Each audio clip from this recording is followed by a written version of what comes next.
Welcome everyone, তোমাদের সকলকে destination কি ইউটিউব চ্যানেলে স্বাগত। দেখো, আজকে আমরা এসএসসি এমটিএস পরীক্ষার 2024-এর যে পিওয়াইকিউ রয়েছে সেগুলো আলোচনা করব। তোমরা জানো আমরা অলরেডি দুটা ক্লাস করে নিয়েছি, আজকে হচ্ছে 3 নাম্বার ক্লাস। ঠিক আছে, আজকে আমরা 28শে অক্টোবর 2024-এর প্রথম শিফটের যে প্রশ্নগুলো ছিল সেগুলো নিয়ে আলোচনা করব। তোমাদেরকে যেমনটা বলেছিলাম যে 2024-এর প্রত্যেকটা শিফটের জিকে প্রশ্ন আলোচনা করব, তো তোমাদের সাথে সেটা আলোচনা করব। ঠিক আছে, আজকে তৃতীয় দিন, আগের দুটো ক্লাস তোমরা যারা দেখোনি তারা প্লে লিস্টে গিয়ে দেখতে পারো। চলো শুরু করি। দেখো, প্রথম একটা প্রশ্ন রয়েছে, মৌর্য ভারতে ভ্রমণ এবং অভিজ্ঞতার উপর ভিত্তি করে ইন্ডিকা নামক বইটি কে লিখেছেন? কি বলছে যে মৌর্য ভারতে ভ্রমণ এবং অভিজ্ঞতার উপর ভিত্তি করে ইন্ডিকা নামক বইটি কে লিখেছেন? প্লিনি, স্ট্রাবো, মেগাস্থিনিস নাকি ডায়োডোরাস? দেখো, উত্তরটা তো আমি তোমাদেরকে বলবোই, কিন্তু তোমরা যদি নিজেরা প্র্যাকটিস করো, কমেন্ট বক্সে উত্তরটা দাও, তাহলে সেক্ষেত্রে তোমাদের প্র্যাকটিসটা ভালো হবে। ঠিক আছে, তো উত্তরটা কি? ইন্ডিকা। এটা তোমরা সকলেই জানো, এটা হচ্ছে মেগাস্থিনিসের লেখা বই। ঠিক আছে, দেখো, মেগাস্থিনিসের লেখা বই ইন্ডিকা, এটা প্রায় সকলেই জানো। এখান থেকে একটা গুরুত্বপূর্ণ পয়েন্ট যেটা হচ্ছে যে মেগাস্থিনিস কার দরবারে এসেছিল ভারতে, মানে কোন রাজার কাছে এসেছিল এবং কোন রাজার দরবার থেকে এসেছিল। এটা হচ্ছে মেগাস্থিনিস কার কাছ থেকে এসেছিল? সেলুকাস নিকেটার। সেলুকাস নিকেটারের কাছ থেকে এসেছিল। কার কাছে এসেছিল? চন্দ্রগুপ্ত মৌর্য। চন্দ্রগুপ্ত মৌর্যের কাছে এসেছিল। ঠিক আছে, আচ্ছা, প্লিনির লেখা বইটার নাম কি? The natural history.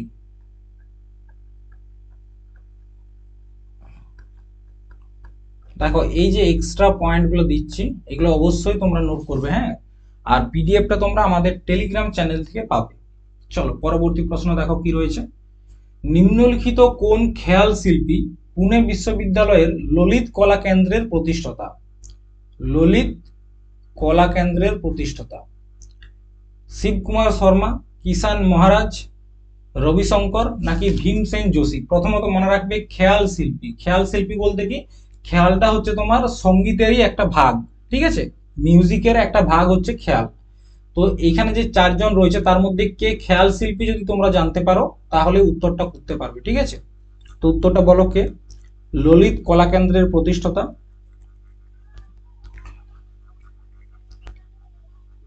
দেখো, ললিত কলা কেন্দ্রের প্রতিষ্ঠাতা হচ্ছে তোমার ভীমসেন যোশী।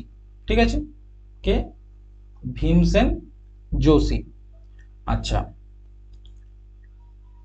মানে খেয়ালটা কিরকম দেখবে, বিভিন্ন ধরনের গান থাকে যেগুলো অনেকটা কবিতার মতো, তো সেই ধরনের গানকে বলা হচ্ছে খেয়াল। ঠিক ঠিক আছে, যেগুলো কবিতার মতো। বিভিন্ন খেয়াল শিল্পী আছে, যেমন ভীমসেন যোশী তো একটা নাম হলো, অন্যান্য যেমন দিলশাদ খান।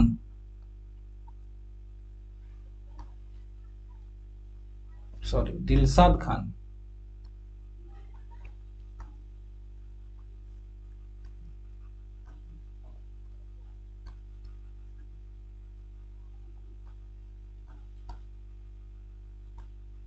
দিলশাদ খান। তাছাড়া রয়েছে কবির সুমন, নাম আশা করি অনেকেই শুনেছ, কবির সুমন। ঠিক আছে, আল্লাদিয়া খান। এগুলো হচ্ছে সব খেয়াল শিল্পী। এই যে ইনি ইনি হচ্ছেন ভীমসেন যোশী। ঠিক আছে, আচ্ছা, শিবকুমার শর্মা। শিবকুমার শর্মাকে, তিনি একজন সন্তর বাদক। দেখবে তোমাদেরকে মিউজিক্যাল ইনস্ট্রুমেন্ট এবং প্লেয়ার বলে একটা স্ট্যাটিক জিকের ক্লাস করিয়েছিলাম, সেখানে সমস্ত কিছু রয়েছে, কোন বাদ্যযন্ত্রটার সাথে কে যুক্ত, এখান থেকেও প্রশ্ন আসে। তোমাদেরকে সেগুলো অলরেডি করানো হয়েছে, তোমরা প্লেলিস্ট চেক করবে, অনেক ক্লাস তোমরা পাবে। ঠিক আছে, এরপর হচ্ছে কিষান মহারাজ। কিষান মহারাজকে তবলা বাদক। জাকির হোসেন কে? তবলা বাদক। রবিশঙ্কর। রবিশঙ্কর হচ্ছে তোমার সেতার বাদক। সেতার বাদক। মনে রাখবে রবিশঙ্কর হচ্ছে একমাত্র ভারতীয় যিনি 5 বার গ্র্যামি পুরস্কার পেয়েছেন, গ্র্যামি অ্যাওয়ার্ড। ঠিক আছে, মিউজিক জগতের সব থেকে বড় পুরস্কার হচ্ছে গ্র্যামি অ্যাওয়ার্ড। তো ভারতের প্রথম গ্র্যামি অ্যাওয়ার্ড পেয়েছে রবিশঙ্কর, এবং সব থেকে বেশি বার গ্র্যামি অ্যাওয়ার্ড পেয়েছে রবিশঙ্কর, 5 বার পেয়েছে। আর জাকির হোসেন যিনি একজন তবলাবাদক, তিনি 2 বার পেয়েছেন। ঠিক আছে, রবিশঙ্কর তিনি 1999 সালে, পণ্ডিত রবিশঙ্কর 1999 সালে কি পেয়েছেন? ভারতরত্ন পুরস্কার পেয়েছেন।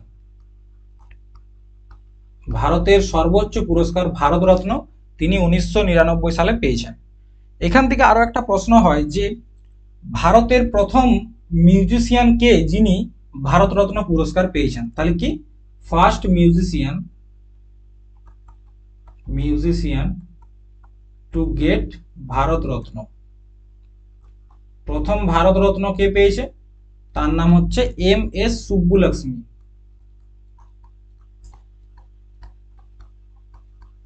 ঠিক আছে, তিনি কত সালে পেয়েছিলেন? 1998 সালে। আর তার পরের বছরেই পণ্ডিত রবিশঙ্কর কি পেয়েছিলেন? ভারতরত্ন। পরবর্তী প্রশ্ন দেখো, 13 শতকে নির্মিত ভারতের সবচেয়ে উঁচু টাওয়ার লাল এবং মোটা বেলে পাথরের তৈরি কোনটা?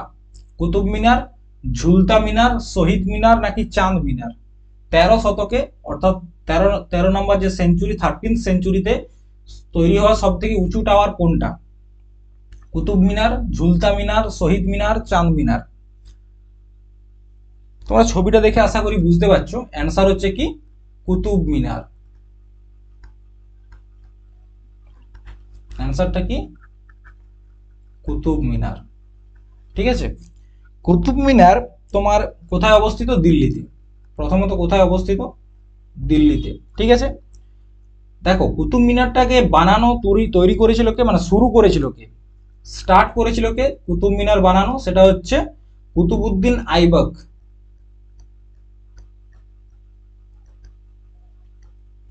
কুতুবউদ্দিন আইবক, গুলাম বংশ বা দাস বংশের প্রতিষ্ঠাতাকে কুতুবউদ্দিন আইবক।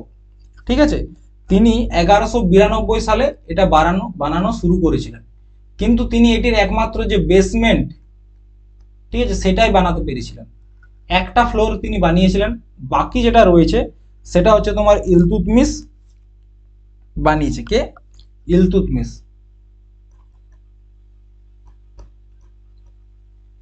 ঠিক আছে, আচ্ছা দেখো কুতুব মিনার নামটা হয়তো কুতুবউদ্দিন আইবক ভেবে তোমরা মনে করবে যে কুতুবউদ্দিন আইবক নিজের নামে কুতুব মিনার নামটি রেখেছিলেন, তা কিন্তু নয়।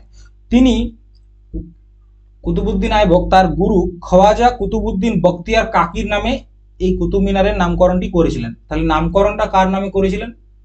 এটাও প্রশ্ন এসেছে অলরেডি এসএসসিতে। ঠিক আছে, নামকরণ করেছিলেন তোমার খোয়াজা কুতুবউদ্দিন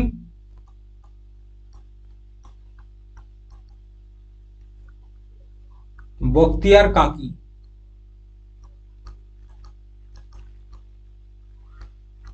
ঠিক আছে, বখতিয়ার কাকি। আচ্ছা, যদি বলা হয় কুতুব মিনারের উচ্চতা কত, সেটা হচ্ছে তোমার 73 মিটার। টোটাল 5টা ফ্লোর রয়েছে। ঠিক আছে, এরপর হচ্ছে ঝুলতা মিনার। ঝুলতা মিনার কোথায় অবস্থিত? এটা হচ্ছে তোমার গুজরাটে অবস্থিত, ঝুলতা মিনার। ঠিক আছে, কে বানিয়েছে? মালিক সারাং।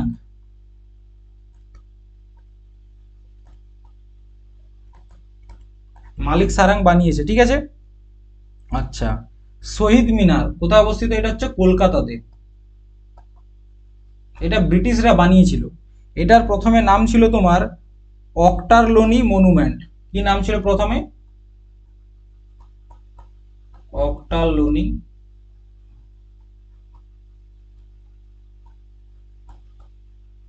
মনুমেন্ট। 1928 সালে বানানো হয়েছিল। ঠিক আছে, চাঁদ মিনার এটা কোথায় অবস্থিত? মহারাষ্ট্র, দৌলতাবাদ,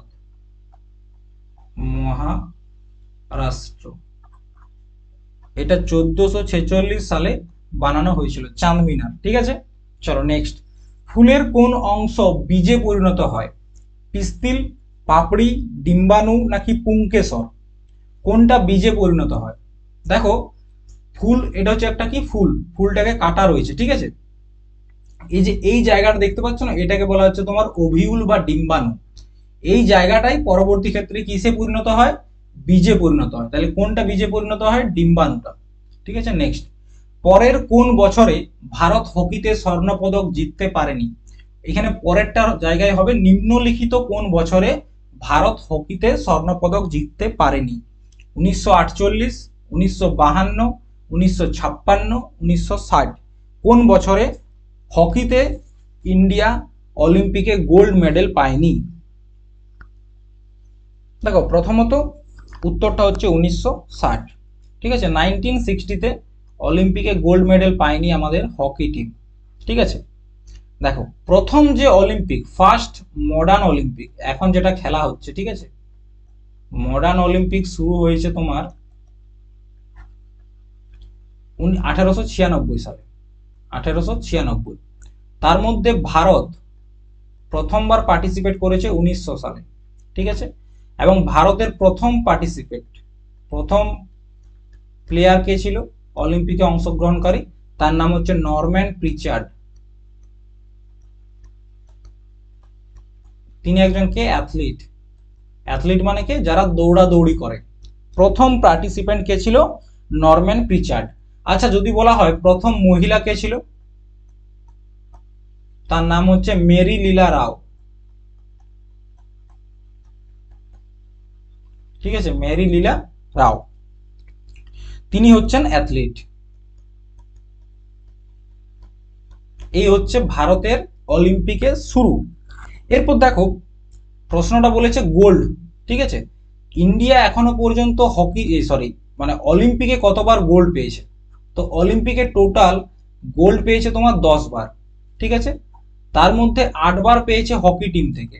ঠিক আছে, ইন্ডিয়া সব থেকে বেশি গোল্ড পেয়েছে হকিতে। একবার পেয়েছে অভিনব বিন্দ্রার কাছ থেকে, আর একবার পেয়েছে কে, নীরজ চোপড়া। ঠিক আছে, তাহলে টোটাল 10টা স্বর্ণপদক পেয়েছে অলিম্পিকে এখনো পর্যন্ত ভারত। তার মধ্যে 8টা পেয়েছে হকি টিম থেকে। হকি টিম কোন কোন বছর গোল্ড পেয়েছে তোমরা একটু নোট করে নাও। দেখো, 1928 সালে প্রথমবার পায়, তারপর 1932, 36, 48, 52, 56, 64। ঠিক আছে, আর 80। এই পরপর 8 বছর, 1, 2, 3, 4, 5, 6, 7, 8, এই টোটাল 8 বার কি পেয়েছে, গোল্ড। তারপর 1960-এ কি পেয়েছে, সিলভার। 1968-তে ব্রোঞ্জ, 72-এ ব্রোঞ্জ, 20-তে ব্রোঞ্জ, 24-এ ব্রোঞ্জ। ঠিক আছে, তাহলে টোটাল 8 বার হকিতে গোল্ড পেয়েছে ভারত। অভিনব বিন্দ্রা 2008 সালে শুটিং এর জন্য, এবং নীরজ চোপড়া 2020 সালে জ্যাভলিন থ্রোর জন্য গোল্ড মেডেল পেয়েছে। আচ্ছা, যদি প্রশ্ন আসে ভারতের প্রথম অলিম্পিক পদক কে পেয়েছিলেন? ভারতের ফার্স্ট অলিম্পিক মেডেল কে পেয়েছিলেন? তার নাম হচ্ছে কেডি যাদব।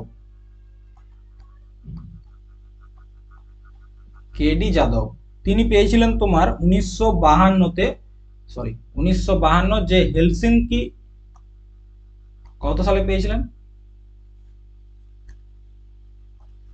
1952-তে। কে ছিলেন? রেসলার, কুস্তিবাজ ছিলেন। এবং কোন পুরস্কারটি পেয়েছিলেন? তিনি ব্রোঞ্জ পেয়েছিলেন। ঠিক আছে, এটা হচ্ছে ভারতের প্রথম অলিম্পিক মেডেল 1952-তে।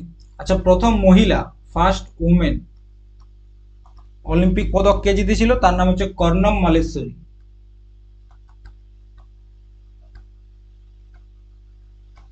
ঠিক আছে, তিনি 2000 সালে ব্রোঞ্জ পেয়েছেন। আচ্ছা, তিনি কোন খেলার সাথে যুক্ত ছিল? ভার উত্তোলন। ঠিক আছে, আচ্ছা, এরপর আমরা চলে আসবো 2024-এর অলিম্পিক। 2024-এর অলিম্পিক, দেখো 2024-এর অলিম্পিকে 1 নাম্বার র্যাঙ্কে রয়েছে তোমার আমেরিকা। ঠিক আছে, আমেরিকা 1 নাম্বার র্যাঙ্কে রয়েছে।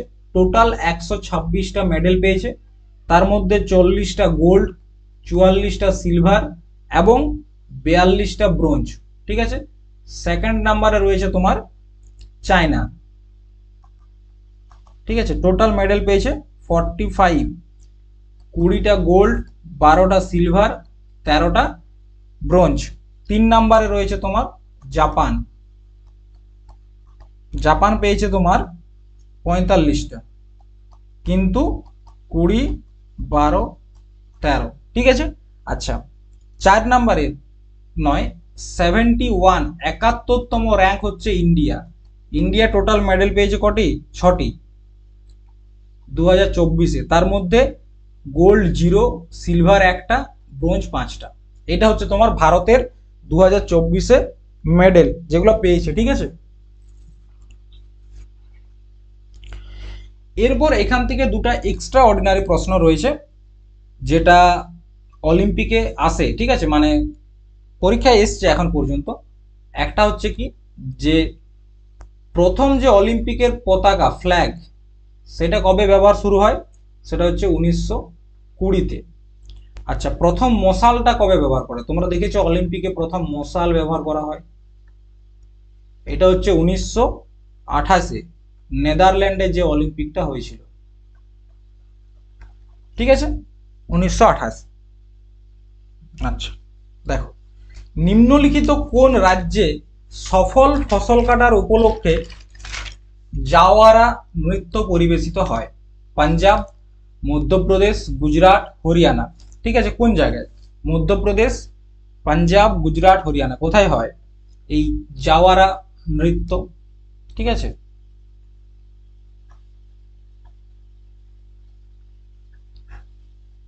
এগুলো হচ্ছে সব ফসল কাটার উৎসব বা হারভেস্ট ফেস্টিভ্যাল, ঠিক আছে।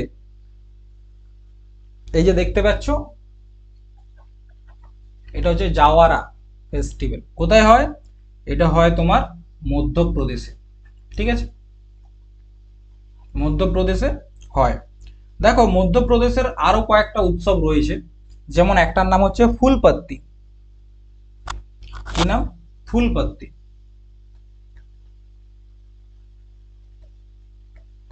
আর কি রয়েছে? আর রয়েছে অহরিয়া। আর কি রয়েছে? সেন্টাম।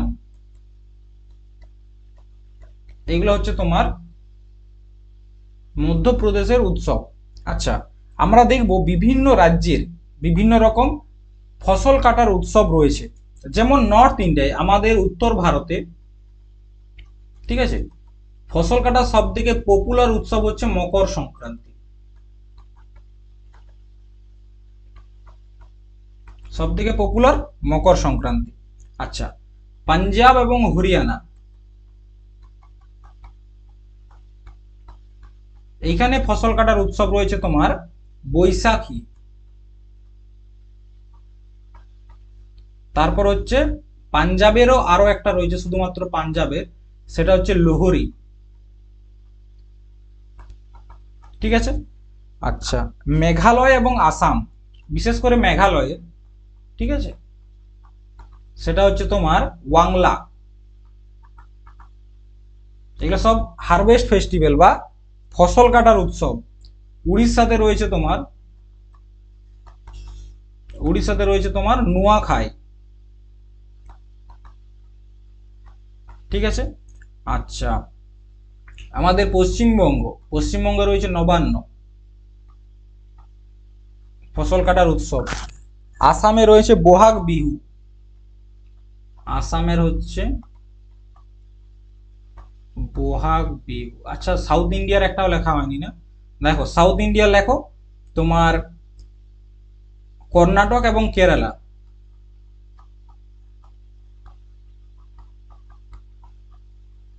এখানকার হচ্ছে বিশু, ঠিক আছে। তামিলনাড়ুর যে নববর্ষ সেটাকে কি বলা হয়? বিশু বলা হয়। আচ্ছা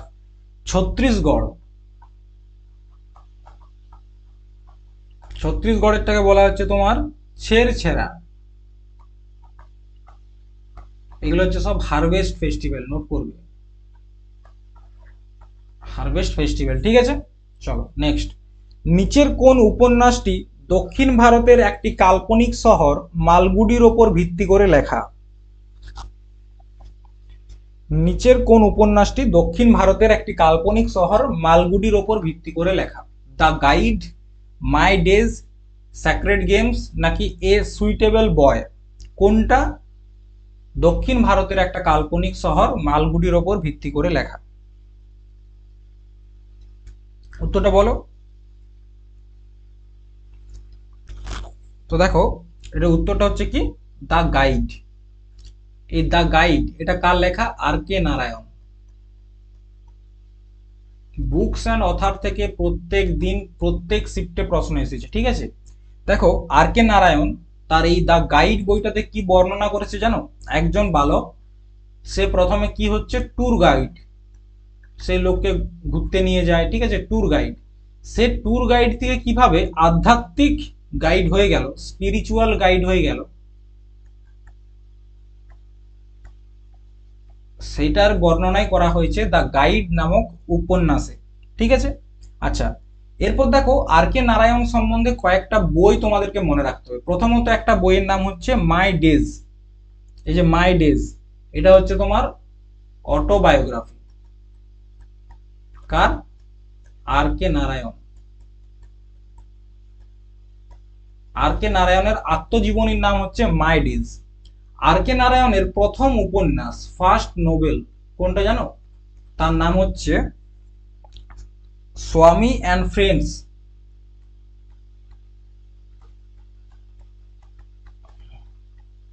আচ্ছা, আরআরবি এনটিপিসি সিবিটি 2 এর প্রশ্ন 2021 সালে এসেছিল যে আর কে নারায়ণের প্রথম উপন্যাসের নাম কি? স্বামী অ্যান্ড ফ্রেন্ডস। আরেকটা বই খুব আছে আর কে নারায়ণ থেকে, সেটা হচ্ছে তোমার দ্য ইংলিশ টিচার।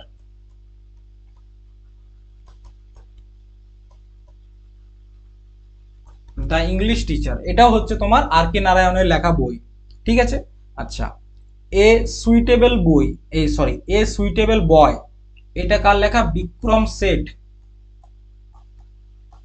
এই টাইটেল দিয়ে একটা দেখবে ওয়েব সিরিজ রয়েছে, স্যাক্রেড গেমস, এটারও একটা ওয়েব সিরিজ রয়েছে, কিন্তু এটা লেখক হচ্ছে তোমার বিক্রম চন্দ্র,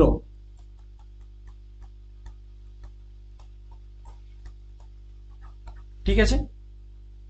বোঝা গেছে এখান থেকে? পরবর্তী প্রশ্ন দেখো, গুজরাটের মাধবপুর মেলা কোথাকার? গুজরাটের মাধবপুর মেলা রুক্মিণীর সাথে ভগবান শ্রীকৃষ্ণের বিবাহ উদযাপনের জন্য ড্যাশ দিন ব্যাপী একটি অনুষ্ঠান। তাহলে মাধবপুরের মেলাটা কতদিন চলে? মাধবপুরের মেলাটার বৈশিষ্ট্য কি? এটা হচ্ছে তোমার ভগবান শ্রীকৃষ্ণ ও মা রুক্মিণীর যে বিবাহ অনুষ্ঠান বা বিবাহ বার্ষিকী সেই হিসাবে পালন করে এটাকে, মেলাটাকে করা হয়, ঠিক আছে। তো মাধবপুরের মেলাটা কতদিন ধরে চলে? 2 দিন, 3 দিন, 4 দিন, নাকি 5 দিন? মাধবপুরের মেলা কোথায় হয়? গুজরাটে হয়। কতদিন ধরে চলে এই মেলাটা? 5 দিন ধরে, ঠিক আছে। আচ্ছা, এই মেলাটা শুরু হয় কবে থেকে? মনে রাখবে, রামনবমীর পরের দিন।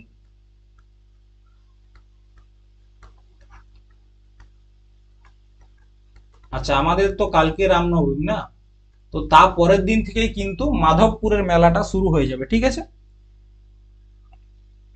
আচ্ছা, পরের দিন নয়, রামনবমীর দিন থেকেই শুরু হয়ে যায়। একটু ভুল বললাম আমি তোমাদেরকে, এটা ঠিক করে নেবে। মেলাটা শুরু হয় রামনবমীর দিন থেকে, ঠিক আছে। রামনবমীর দিন থেকে শুরু হয়। আচ্ছা দেখো, ভগবান শ্রীকৃষ্ণের কতগুলো স্ত্রী? ভগবান শ্রীকৃষ্ণের বলা হয় 16,108টি স্ত্রী, ঠিক আছে। তার মধ্যে প্রধান স্ত্রী হচ্ছে 8 জন। এই 8 জনকার নাম কি কি? দেখো, সব থেকে প্রধান হচ্ছে রুক্মিণী, ঠিক আছে। তারপর হচ্ছে সত্যভামা, 3 নম্বরে হচ্ছে জাম্ববতী, 4 নম্বরে হচ্ছে কালিন্দী, 5 নম্বরে রয়েছে তোমার মিত্রবিন্দা, 6 নম্বর কে রয়েছে? 6 নম্বরে হচ্ছে তোমার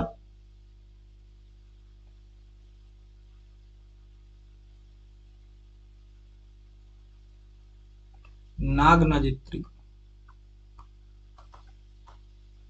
7 নম্বরে ভদ্রা, এবং সর্বশেষে রয়েছে তোমার কে? লক্ষ্মণা, ঠিক আছে। তো ভগবান শ্রীকৃষ্ণের এই 8 জন হচ্ছে প্রধান স্ত্রী। আচ্ছা, তোমরা বলবে এটা আমাদের জানার প্রয়োজন কি? এখন এসএসসি যেরকম প্রশ্ন করছে, ঠিক আছে, কোথাও প্রশ্ন করছে যে সৌরভ গাঙ্গুলি কোন মাঠে গিয়ে পরে তার টি শার্ট খুলে উড়িয়েছিল। প্রশ্ন আসছে একদিনে সব থেকে বেশি বলিউডের গান কে করেছে। তো এরকম প্রশ্ন যদি আসতে পারে ভবিষ্যতে, এই প্রশ্নও কিন্তু আসতে পারে। তাই জাস্ট একটু মনে রাখা, যাতে অপশন দেখলে মনে পড়ে যে হ্যাঁ এটা আমরা পড়েছিলাম। ঠিক আছে, পরবর্তী প্রশ্ন, ভারতে ভূদান যজ্ঞ এর প্রতিষ্ঠাতা কে ছিলেন? সুভাষচন্দ্র বসু, বল্লভভাই প্যাটেল, বিনোবা ভাবে, মহাত্মা গান্ধী। ঠিক আছে, ভারতে ভূদান যজ্ঞ কে করেছিল?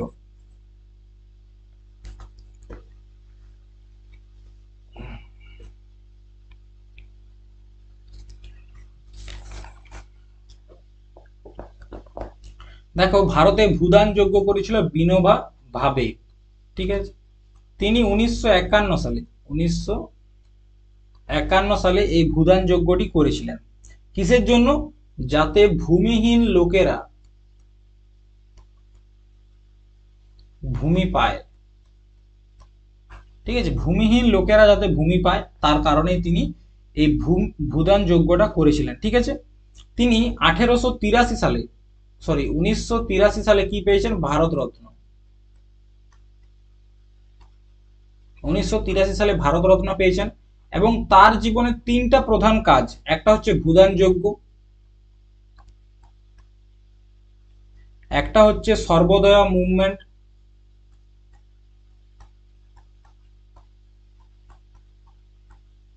আর একটা হচ্ছে তোমার টক অন গীতা। এই হচ্ছে তার জীবনের সব থেকে বড় তিনটা কাজ। ঠিক আছে, আচ্ছা, বিনোবা ভাবে সম্বন্ধে জানলেন, ইনি হচ্ছেন বিনোবা ভাবে। আরেকজনকার নাম আমাদের মনে রাখা দরকার, সুন্দরলাল বহুগুণা।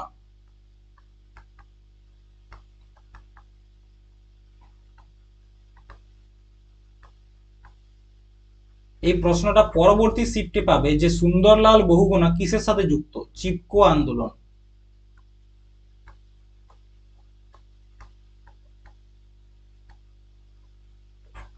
ঠিক আছে, নেক্সট, নিম্নলিখিত কোন রাজ্যটি রন নামে পরিচিত লবণাক্ত জলাভূমি দ্বারা চিহ্নিত? মহারাষ্ট্র, ঝাড়খণ্ড, গুজরাট নাকি পাঞ্জাব? মানে এই চারটে স্টেটের মধ্যে কোন রাজ্যটাকে রন বলা হয়? ঠিক আছে, রনটা কি? রনটা হচ্ছে তোমার লবণাক্ত জলাভূমি। রন মানে হচ্ছে লবণাক্ত জলাভূমি। তো কচ্ছের রন তোমরা নাম শুনেছো? তো রন হচ্ছে তোমার গুজরাটে অবস্থিত। গুজরাটে দেখো এই যে ম্যাপটা দেখতে পাচ্ছ না, এগুলো হচ্ছে সব লবণাক্ত জলাভূমি এবং তার সাথে রয়েছে মরুভূমি। তো এই জায়গাটাকে বলা হচ্ছে তোমার রন। এবং এই যে মাঝের খাঁজটা রয়েছে এটাকে বলা হচ্ছে তোমার লিটিল রন, এটাকে বলা হচ্ছে গ্রেট রন। ঠিক আছে, নেক্সট, নিম্নলিখিতদের মধ্যে কে উগ্র জাতীয়তাবাদের একটি দল গরম দলের নেতা? দাদাভাই নরোজি, বিপিন চন্দ্র পাল, সুরেন্দ্রনাথ ব্যানার্জি, গোপাল কৃষ্ণ গোখলে। এই প্রশ্নটা আগের দিনও তোমাদেরকে করিয়েছিল। নিম্নলিখিত দলের মধ্যে উগ্র জাতীয়তাবাদী একটি দল গরম দল। গরম দল এবং নরম দল তোমরা নাম শুনেছো, তো গরম দলের নেতা কে এই অপশনগুলোর মধ্যে? দাদাভাই নরোজি, বিপিন চন্দ্র পাল, সুরেন্দ্রনাথ ব্যানার্জি, গোপাল কৃষ্ণ গোখলে। কে? ইজি, বিপিন চন্দ্র পাল। তিনি একজন চরমপন্থী নেতা ছিলেন, তোমরা জানো। দেখো, 1907 সালে, ঠিক আছে, 1907 সালে সুরাট অধিবেশন, এখানে জাতীয় কংগ্রেস দুভাগে ভাগ হয়। একটা হচ্ছে নরমপন্থী বা যেটা বলা হচ্ছে তোমার ঠান্ডা দল, আর একটা হচ্ছে চরমপন্থী বা যেটাকে বলা হচ্ছে গরম দল। এই চরমপন্থী দলের নেতা হচ্ছে বাল গঙ্গাধর তিলক।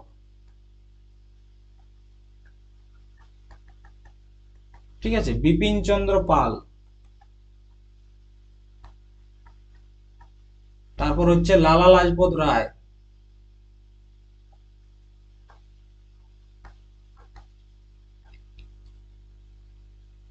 ঠিক আছে, এই হচ্ছে চরমপন্থী দলের তিনজন বিখ্যাত নেতা। প্রশ্ন আসতে পারে এই সুরাট অধিবেশনের প্রেসিডেন্ট কে ছিল? প্রেসিডেন্ট ছিল তোমার রাসবিহারী বোস।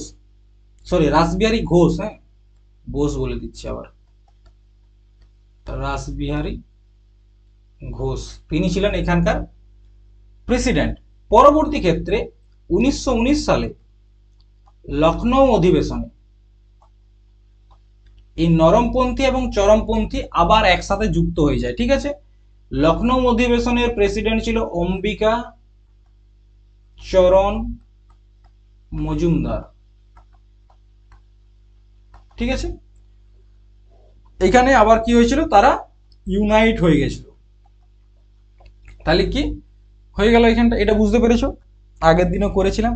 এরপর দেখো গোপাল কৃষ্ণ গোখলের একটা গুরুত্বপূর্ণ স্টেটমেন্ট রয়েছে, যেটা অবশ্যই তোমরা মনে রাখবে। সেটা কি, হোয়াট বেঙ্গল থিংস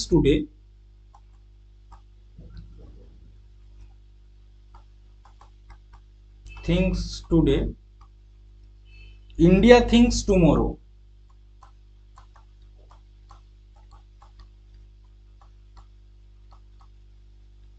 তার মানেটা কি বলছে, বেঙ্গল আজকে যেটা ভাবে গোটা ভারতবর্ষ সেটা তা পরের দিন ভাবে। ঠিক আছে, উক্তিটা কিন্তু এখনো একই রকম রয়েছে। এখনো আমাদের পশ্চিমবঙ্গ যেরকম ভাবে চুরি করে, সেই চুরিটা দেখে আরো বাকি অন্যান্য যে রাজ্য রয়েছে তারা শিখবে। ঠিক আছে, তোমরা জানো রিসেন্টলি 26,000 টিচারের চাকরি চলে গেছে, এবং এর পরবর্তী ক্ষেত্রে হয়তো আরো কয়েক হাজার টিচার, প্রাইমারি টিচার, তাদের চাকরি যাবে, কারণ দুর্নীতিতে মানে এই রাজ্যটাতে দুর্নীতি ছাড়া আর কিচ্ছু নেই। তোমরা জানো ওবিসি কেস নিয়ে এখনো ডাব্লিউবিপি পরীক্ষা, ক্লার্কশিপ সব কিছু আটকে রয়েছে। কিসের জন্য? ওবিসি মামলা, সেখানেও দুর্নীতি। এসএসসি, সেখানেও দুর্নীতি। তো উক্তিটা এখনো ঠিক, তখন পজিটিভ দিক থেকে ঠিক ছিল, কারণ তখন পশ্চিমবঙ্গে ছিল কি, শিক্ষিত মানুষ, স্বচ্ছতা, তারা স্বাধীনতার মানে বুঝতো, তারা একটা দেশ কিভাবে চালাতে হয় জানতো, একটা দেশের প্রয়োজন কি, মানুষের প্রয়োজন কি, জনগণকে কিভাবে ভালো রাখা যায় তারা জানতো। এখনো আমাদের রাজ্যে এই উক্তিটা এখনো মিলে, কিন্তু এটা নেগেটিভ ওয়েতে। এখন জানে আমাদের সরকার কিভাবে মানুষকে কষ্ট দিতে হয়, কিভাবে মানুষকে ঠকিয়ে তাদের কাছ থেকে রোজগার করতে হয়। ঠিক আছে, তো এই হচ্ছে গোপাল কৃষ্ণ গোখলে। নেক্সট, হিমাচল প্রদেশের লোকেরা সেচের জন্য হিমবাহ বা বৃষ্টির জল থেকে গ্রামে জল আনার জন্য নালা তৈরি করে। এই নালাগুলিকে স্থানীয়ভাবে কি বলা হয়? গুল বা কুল, জোহাদ, বাউরি নাকি খাদিন? ঠিক আছে, হিমাচল প্রদেশে কি করে, যাতে তাদের জলের অভাব না হয় তার জন্য গ্লেসিয়ার বা বৃষ্টির জলকে তাদের গ্রামে আনার জন্য নালা তৈরি করে। এই যে নালাগুলো দেখতে পাচ্ছ, এই যে এইগুলো, ঠিক আছে, তো এই নালাগুলোকে তাদের স্থানীয় ভাষায় কি বলে? গুল বা কুল নাকি জোহাদ নাকি বাউরি নাকি খাদিন, কোনটা বলা হয়? সেটা হচ্ছে গুল বা কুল। ঠিক আছে, গুল বা কুল। আচ্ছা, দেখবে বিভিন্ন জায়গায় বৃষ্টির জল সংরক্ষণের জন্য বিভিন্ন রকম পদ্ধতি অবলম্বন করা হয়। তো বিভিন্ন জায়গায় সেই পদ্ধতিগুলোকে বিভিন্ন রকম নাম দেওয়া হয়েছে। যেমন জোহাদ বা জোহাড, এটা হচ্ছে তোমার এক ধরনের চেক ড্যাম, সেই ছোট ড্যামের মতো যেখানে জল আটকে রাখা হয়। তো এটা হচ্ছে তোমার রাজস্থানের। ঠিক আছে, বাউরি, এটা হচ্ছে তোমার এক ধরনের কুয়া। কুয়াটা কিরকম, যেটা সিঁড়ি দিয়ে নামা যায়, এই যে এটা দেখতে পাচ্ছ, এটা হচ্ছে বাউরি। ঠিক আছে, এক ধরনের কুয়া। তার মধ্যে তোমার রাজস্থানের একটা বাউরির নাম হচ্ছে চাঁদ বাউরি। বাউরি কিন্তু এখানে টাইটেল না, ঠিক আছে, এখানে এই কুয়াটার নাম হচ্ছে বাউরি।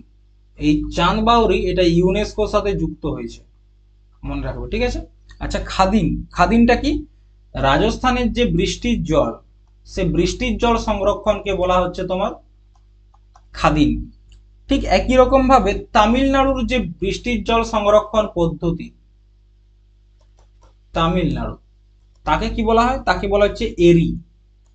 ঠিক আছে, আচ্ছা যখনই আমরা তোমার মহারাষ্ট্রে চলে যাব, তখন সেটাকে বলা হচ্ছে বন্ধরন। আচ্ছা যখনই আমরা মধ্যপ্রদেশে চলে যাব, তখন তাকে বলা হবে বুন্দিস। আসলে সবকিছুই কিন্তু বৃষ্টির জল সংরক্ষণ, কিন্তু নাম আলাদা আলাদা। আচ্ছা বিহারে যখন চলে যাব, তখন এটার নাম হয়ে যাবে তোমার পাইনস বা আহার্স।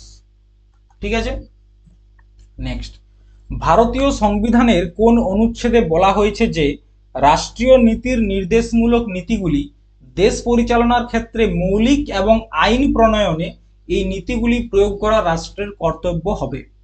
আর্টিকেল 35, 40, 30 নাকি 37? তার মানে কি বলতে চাইছে যে এই ডিপিএসপি যেগুলো রয়েছে সেগুলো দেশের যখন আইন তৈরি করা হবে সেগুলোর উপর যাতে নজর রাখা হয় সেটা হচ্ছে আমাদের মৌলিক কর্তব্য। কোন আর্টিকেলে বলা রয়েছে? উত্তরটা বলো তোমরা।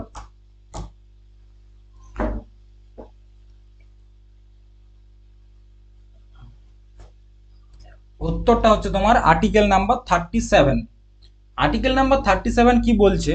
বলছে যা the provision contained in article 37 are not enforceable in court. প্রথমত একটা পয়েন্ট হচ্ছে কি নট এনফোর্সেবল ইন কোর্ট। প্রথমত এই লাইনটার মানেটা একবার বুঝে নাও। এটা বলতে চাইছে যে ডিপিএসপির আন্ডারে directive principle of state policy ডিপিএসপির আন্ডারে যতগুলা অধিকার রয়েছে সেগুলো কিন্তু কোর্টে প্রযোজ্য নয়। মানে ধরো ডিপিএসপিতে বলা হলো যে প্রত্যেকটা রাজ্য কি করবে, তাদের জনগণকে কিছু সুযোগ সুবিধা দেবে। ধরো বৃদ্ধ ভাতা শুরু হয়েছে, কিন্তু তুমিও বৃদ্ধ ভাতার মধ্যে পড়ছো, কিন্তু তুমি টাকাটা পাচ্ছ না। তো এটা নিয়ে তুমি কোর্টে কেস করতে পারবে না যে আমি বৃদ্ধ ভাতার টাকা কেন পাচ্ছি না, কারণ এটা ডিপিএসপির আন্ডারে আসছে।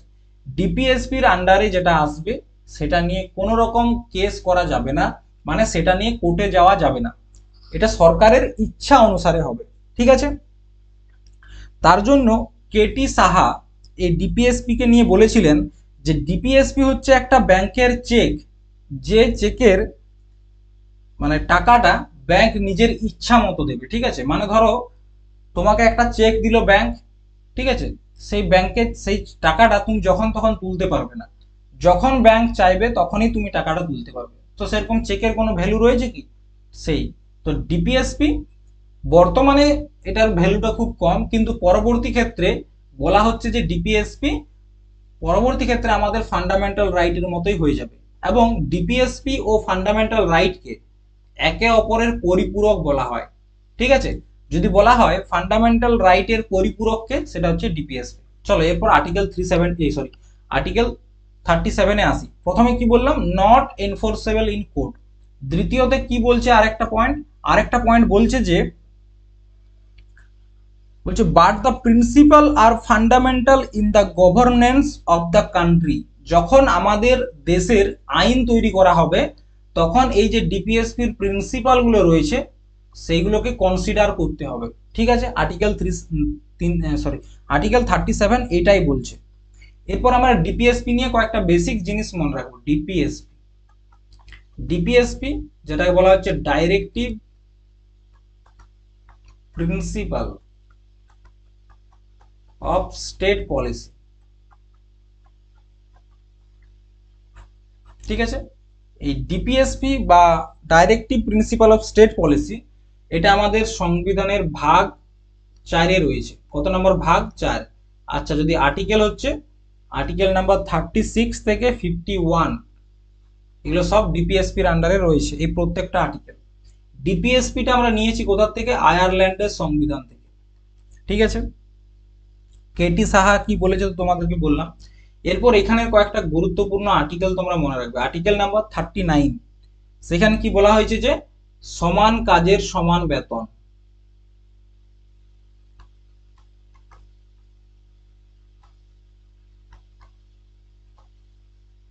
সমান কাজের সমান বেতন বলতে কি, পুরুষ এবং নারী দুজনেই যদি কোনো একটা একই কাজ করে সেক্ষেত্রে তাদের বেতন কিন্তু সমান হবে। ঠিক আছে, আর্টিকেল 39A এখানে কি বলছে? Free legal add,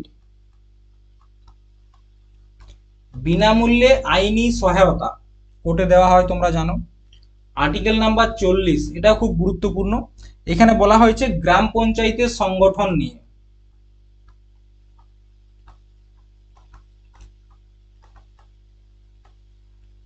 article number 44, এখানে বলা হয়েছে ইউনিফর্ম সিভিল কোড, যেগুলো লিখছি একটু নোট করবে প্লিজ, ঠিক আছে।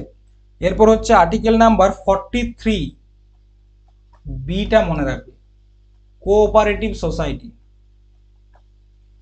ঠিক আছে। আর্টিকেল নাম্বার 51, তার আগে 50টা মনে রাখবে, আর্টিকেল নাম্বার 50, এখানে কি করছে, জুডিশিয়ারি অ্যান্ড এক্সিকিউটিভ, এই দুটো ক্ষমতাকে ভাগ করে দিচ্ছে। জুডিশিয়ারি ক্ষমতা মানে কি, আইন, আমাদের যে কোর্ট রয়েছে সেটা হচ্ছে জুডিশিয়ারি। এক্সিকিউটিভ মানে আমাদের যে কার্যবাহী রয়েছে, যেমন প্রেসিডেন্ট, গভর্নর বা আরো অন্যান্য ডিএম, এরা হচ্ছে সব এক্সিকিউটিভ, ঠিক আছে। তো জুডিশিয়ারি এবং এক্সিকিউটিভ ক্ষমতাকে আলাদা করেছে কোন আর্টিকেল, আর্টিকেল নাম্বার 50। এবং সর্বশেষ মনে রাখবে আর্টিকেল নাম্বার 51, এখানে বলা হয়েছে ইন্টারন্যাশনাল পিস, আন্তর্জাতিক শান্তির কথা বলা হয়েছে। কত নাম্বার আর্টিকেল, আর্টিকেল 51। নেক্সট, রাজ্যের কাউন্সিল মন্ত্রীর সভায় নিম্নলিখিতদের মধ্যে কে সভাপতিত্ব করবেন? মুখ্যমন্ত্রী, রাজ্যের মুখ্য সচিব, বিধানসভার স্পিকার নাকি বিধানসভার চেয়ারম্যান? তো মনে রাখবে, যখন একটা রাজ্যের যে কাউন্সিল রয়েছে, মন্ত্রিসভা বা ক্যাবিনেট মন্ত্রী যারা রয়েছে, তাদের মধ্যে যখন মিটিং হবে, সেই ক্যাবিনেট মন্ত্রীদের হেড কে থাকে, মুখ্যমন্ত্রী। যদি আমাদের দেশের মিটিং হয় তখন ক্যাবিনেট মন্ত্রীর হেডকে প্রধানমন্ত্রী। মনে রাখবে, রাজ্যের যতগুলো কাউন্সিল হবে বা যতগুলো মিটিং হবে, এবং সেখানে যদি আমাদের মুখ্যমন্ত্রী উপস্থিত থাকে, সেক্ষেত্রে সেই মিটিং এর বা সেই সভায় সবসময় সভাপতিত্ব করবে কে, মুখ্যমন্ত্রী। আবার যদি আমাদের কোনো দেশের একটা মিটিং হচ্ছে ধরো, এবং সেখানে যদি কে উপস্থিত থাকে, আমাদের প্রধানমন্ত্রী, তো সেখানে সবসময় সভাপতিত্ব করবে কে, প্রধানমন্ত্রী। এই দুটো জিনিস মনে রাখবে, ঠিক আছে। নেক্সট, 2011 সালের আদমশুমারি অনুসারে, মানে যেটাকে আমরা জনগণনা বলি, কোন মহানগরীর জনসংখ্যা সবচেয়ে বেশি? ঠিক আছে, কোন মহানগরীর জনসংখ্যা সবচেয়ে বেশি, কলকাতা, মুম্বাই, দিল্লি নাকি চেন্নাই? তো আজকে নিয়ে আমরা 3টা শিফট আলোচনা করছি, আর 3টা শিফটেই জনগণনা থেকে প্রশ্ন এসেছে। তাই তোমাদেরকে বলছি জনগণনাটা ভালো করে পড়ে নেবে। প্লেলিস্টে যাবে, স্ট্যাটিক জিকেতে দেখবে জনগণনা নিয়ে একটা আলাদা ক্লাস তোমাদেরকে করানো হয়েছে, সেই ক্লাসটা অবশ্যই ভালো করে করবে, ঠিক আছে। তো 2011 সালের জনগণনা অনুসারে সব থেকে বেশি জনসংখ্যা রয়েছে তোমার মুম্বাইতে। কোথায়? মুম্বাই। যদি বলা হয় সব থেকে কম, লোয়েস্ট জনসংখ্যা, মহানগরীতে। মনে রাখবে এটা কিন্তু মহানগরী। কোথায়? সেটা হচ্ছে কপুরথালা, এটা কোথায় অবস্থিত? পাঞ্জাব, ঠিক আছে। আচ্ছা, দেখো কয়েকটা গুরুত্বপূর্ণ পয়েন্ট তোমাদের কাছে আমি বলছি, আগের দিন যেটা করিয়েছি তারপরে, ঠিক আছে। যদি বলা হয় ইউনিয়ন টেরিটরি, আমাদের কেন্দ্রশাসিত অঞ্চলের সব থেকে বেশি জনসংখ্যা কোথায় রয়েছে, এটা হচ্ছে জনসংখ্যা, ঠিক আছে। তো কেন্দ্রশাসিত অঞ্চলের মধ্যে সব থেকে জনসংখ্যা বেশি রয়েছে দিল্লিতে। সব থেকে কম কোথায় রয়েছে কেন্দ্রশাসিত অঞ্চলের মধ্যে, সেটা হচ্ছে দাদরা নগর হাভেলি, সরি লক্ষদ্বীপ, ঠিক আছে, জনসংখ্যার দিক থেকে। এরপর যদি বলা হয় জনঘনত্ব, জনঘনত্ব ইউটিতে সব থেকে বেশি কার আছে, সেটা হচ্ছে দিল্লি। দিল্লির জনঘনত্ব কত জানো? দিল্লির জনঘনত্ব হচ্ছে 11,297, এটা হচ্ছে দিল্লির জনঘনত্ব। আর সব থেকে কম, লোয়েস্ট রয়েছে তোমার লক্ষদ্বীপ, 46, ঠিক আছে। আচ্ছা, এরপর আমরা লিটারেসির দিক থেকে দেখব। শিক্ষার হার, শিক্ষার হার ইউনিয়ন টেরিটরিতে সব থেকে বেশি রয়েছে লক্ষদ্বীপ। কত পার্সেন্ট? 91.85%। সব থেকে কম রয়েছে কোথায়? দাদরা নগর হাভেলি, 60 পয়েন্ট কত পড়ে, ঠিক আছে। আচ্ছা, ইউনিয়ন টেরিটরির মধ্যে সেক্স রেশিওটা দেখে নাও একবার, তাহলে এটা হয়ে যাবে। তাহলে ইউনিয়ন টেরিটরিতে সব থেকে সেক্স রেশিও বেশি, হাইয়েস্ট কোথায় রয়েছে, সেটা হচ্ছে পুডুচেরি। কত পুডুচেরি? কত? 1000 অনুপাত 1037, মানে 1000 জন পুরুষে 1037 জন মহিলা। কোথায়? পুডুচেরিতে। সব থেকে কম কোথায় রয়েছে? সেটা হচ্ছে দমনদিউ। কতজন? 1000 জন পুরুষে 618 জন মহিলা। ঠিক আছে। আচ্ছা, যদি যদি বলা হয় সব থেকে বেশি জনসংখ্যা যুক্ত জেলা কোনটা, ডিস্ট্রিক্ট ওয়াইজ, ঠিক আছে, হাইয়েস্ট পপুলেটেড, সব থেকে বেশি জনসংখ্যা যুক্ত জেলার নাম কি? থানে, মহারাষ্ট্রে। জনসংখ্যা কত জানো? 11,06,0148। 1,10,60,148 জন একটা জেলাতে। সব থেকে কম কোথায় রয়েছে? সেটা হচ্ছে দিবাং। দিবাং কোথায় অবস্থিত? অরুণাচল প্রদেশ। জনসংখ্যা কত? 8,004, 80,004 জন, ডিস্ট্রিক্ট ওয়াইজ। ঠিক আছে। যদি বলা হয় ডিস্ট্রিক্ট ওয়াইজ সেক্স রেশিও সব থেকে কোথায় বেশি, লিঙ্গ অনুপাত কোথায় সব থেকে বেশি?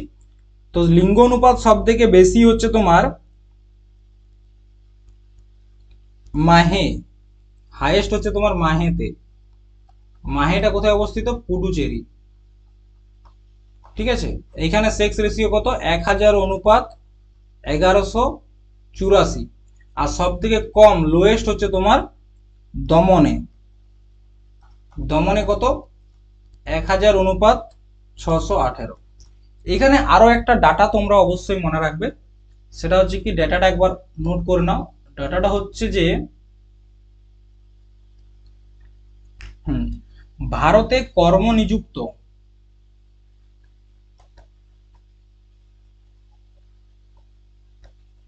জনসংখ্যা, কর্মে নিযুক্ত জনসংখ্যা হচ্ছে 60%। আর গড় আয়ু কত? ভারতের জনসংখ্যার গড় আয়ু সেটা হচ্ছে 66 ইয়ার্স। ঠিক আছে। এই কয়েকটা ডাটা মনে রাখলেই হচ্ছে। নেক্সট প্রশ্ন এবং আজকের শেষ প্রশ্ন, সেটা হচ্ছে ডলফিন কিক কোন খেলার সাথে সম্পর্কিত? ডলফিন কিক কোন খেলার সাথে সম্পর্কিত? উঁচু লাফ, যেটাকে আমরা বলি হাই জাম্প, নাকি সাঁতার, জ্যাভলিন নিক্ষেপ, নাকি লম্বা লাফ, যেটাকে বলি আমরা লং জাম্প? তো ডলফিন কিক এই শব্দটা কোন খেলার সাথে যুক্ত?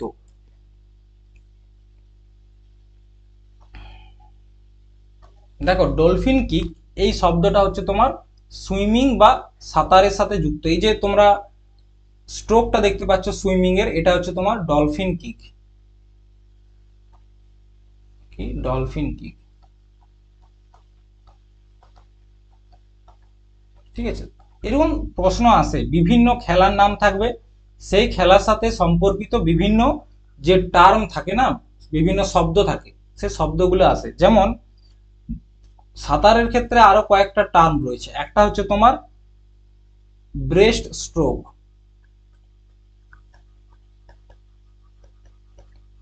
তারপর হচ্ছে স্প্রিং বোর্ড,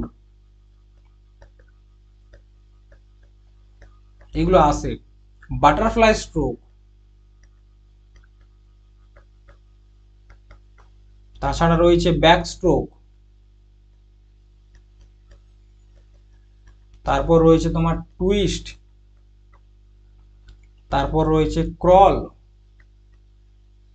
এগুলো হচ্ছে সব কি, সুইমিং এর সাথে যুক্ত কয়েকটা শব্দ। জ্যাভলিন মানে কি, যেটাকে আমরা বলি ভালা ছোড়া, ভালা ছোড়া, বললাম নয়, ভালা তীরের মতো দেখতে কিন্তু অনেক লম্বা, সেগুলোকে বলা হচ্ছে জেভলিন। নীরজ চোপড়া ছড়ে দেখবে। ঠিক আছে। তো আজকে এই পর্যন্তই ছিল। এই শিফটে যে প্রশ্নগুলো ছিল জিকের, কারেন্ট অ্যাফেয়ার্স, এবং যেগুলো আগেও আমরা করেছি সেই প্রশ্নগুলো বাদ দিয়ে করলাম। ঠিক আছে। তো পরবর্তী যে ক্লাস সেটা আমরা সোমবার দিন করবো এরপর। ঠিক আছে। তো তোমাদেরকে বলে দিচ্ছি এই যে পিওয়াই কিউ ক্লাসটা কবে কবে হবে। ঠিক আছে। সোমবার দিন, বুধবার দিন,